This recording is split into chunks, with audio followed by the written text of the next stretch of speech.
São Vicente, ao lado do Heraldo José dos Santos, à direita, também sempre com prazer, recebendo o articulista e advogado Vicente Cassione. Fazer um histórico dos jornais. Breve histórico, do ponto de vista estritamente jurídico de tudo que aconteceu. Então vamos lá, começamos então com esse histórico. Porque sem o histórico jurídico, sem eu ter que querer dizer que eu sou o dono da verdade, não é possível o Brasil ficar apenas com as versões midiáticas, com as versões do William Bonner, da Cristiana Lobo, da Band News, de repórteres absolutamente despreparados do ponto de vista jurídico e que opinam sobre o fato que aconteceu 5 minutos atrás. Você faz o histórico, pode começar já, e a gente, tendo dúvidas ou querendo pode fazer interferir, pergunta. a gente vai interferindo aqui, Heraldo, Janelli, né? E o telespectador, se quiser também enviar perguntas, eu quero deixar claro, interrompendo você. A hora que quiserem. Eu quero deixar claro que eu não vou falar aqui nem como ex-político e nem como partidário de coisa nenhuma e de ninguém. Eu vou falar aqui com uma formação jurídica, com 50 anos de exercício de profissão no mundo jurídico, com 40 anos como professor de direito e com alguém que tem consciência jurídica. São duas coisas diferentes. Formação jurídica é quem estudou direito. E às vezes sai gente da faculdade sem formação jurídica a despeito de ter estudado direito. Consciência jurídica pode ter qualquer pessoa, mesmo sem ter estudado direito. É a noção do que é justo dentro da lógica do pensamento.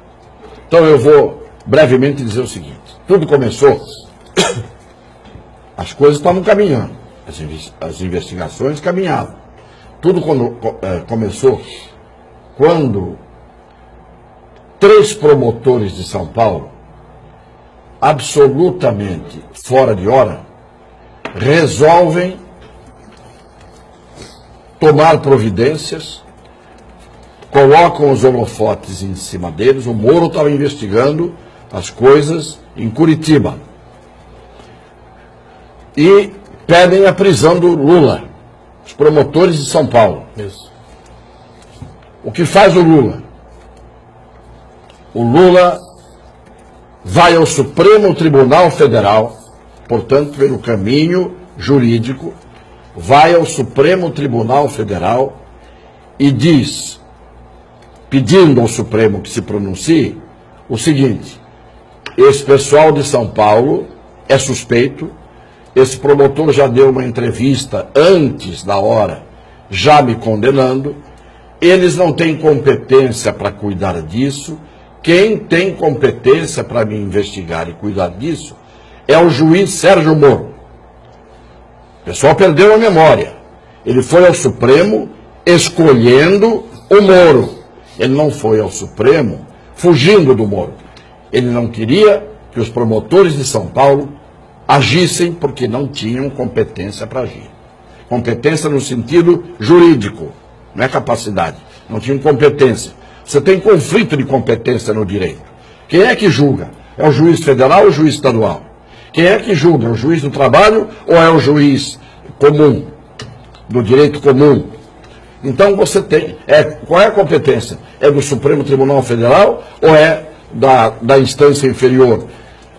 Criado o conflito, o tribunal decide e aí continua. Muito bem. O Lula escolheu o Moro, dizendo a competência é dele, não é desses promotores de São Paulo. Quando os promotores de São Paulo pediram a prisão do Lula e apareceram no holofote, deu um surto no Moro, e o Moro, descabidamente, contrariando o direito, determinou a condução coercitiva do Lula absolutamente ilegal. Por que ilegal? Porque a condução coercitiva só se faz quando alguma testemunha intimada ou um investigado, que não está processado, não está indiciado, intimado para comparecer, se recusa. Ele não se recusou, simplesmente fizeram a condução coercitiva. passaram por cima da lei. Em cima Ele disso... teve uma recusa, mas ao Ministério Público Estadual, não foi? Estadual, e ele foi ao Supremo para dizer, com recurso, lá eu não vou porque a competência é do Moro. E ele estava correto. Só que o Supremo não se manifestou. O Supremo não se manifestou, ele foi conduzido coercitivamente, e aí deram uma chance para ele virar vítima e para ele fazer os discursos que fez e para ele incitar a militância do partido e aqueles que são favoráveis a ele a começarem a se manifestar a favor dele, evidentemente. Foi o discurso que ele fez. Aí veio indicação para o Ministério, com o argumento de que ele estava querendo fugir do Moro. Como? Se ele mesmo disse ao Supremo Tribunal Federal, a competência é do Moro e eu quero ser investigado pelo Moro, não pelos promotores de São Paulo. Então, a indicação para o Ministério não era fuga do Moro, como todo mundo disse, é que as pessoas perdem a memória da véspera. Dão a notícia na quinta-feira e esqueceram o que aconteceu na quarta. Ele, indicado para o Ministério legitimamente, a presidenta da República tinha poder para indicá-lo, ele não estava processado, não estava condenado e, portanto, não importa se a imagem era ruim ou boa, ela fez a nomeação e a indicação. Aí veio o problema do vazamento dos grampos. Grampo efetuado fora do horário determinado pelo juiz. O que da conversa da presidente com o Lula. Ah, mas o que vale é o conteúdo. Eu fui obrigado a ouvir um ministro do Supremo dizer isto. O que vale é o conteúdo. Não, o que vale é o prazo que o juiz deu. Se ele quiser fazer valer aquilo, manda aquilo para o Supremo e não vaza para a Rede Globo. Porque pouca gente sabe, o repórter da Rádio Bandeirantes, eu estava ouvindo, na hora do almoço, disse, está circulando na rede social uma notícia de que ninguém pode perder o Jornal Nacional hoje, no dia do Grampo, que haverá uma bomba. Quarta-feira. Quarta-feira. O repórter da Bandeirantes no rádio disse isso. Se não me engano, o Galvão. Aí ele disse, é mentira, nós estamos acompanhando os fatos, isso não vai acontecer, isso é para dar audiência, ou é boato, é para dar audiência para o Jornal Nacional. Não era não.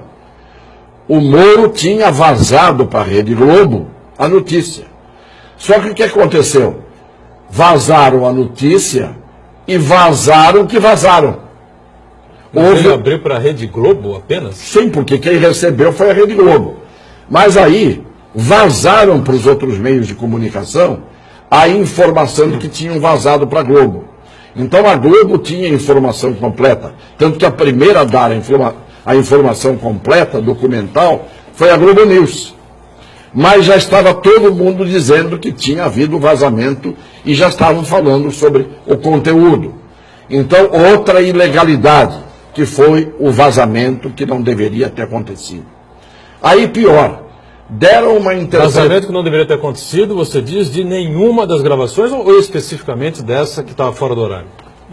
Desta que estava fora do horário, porque envolvia uma conversa da presidenta da República. E não importa se ela telefonou para ele ou não telefonou para ele.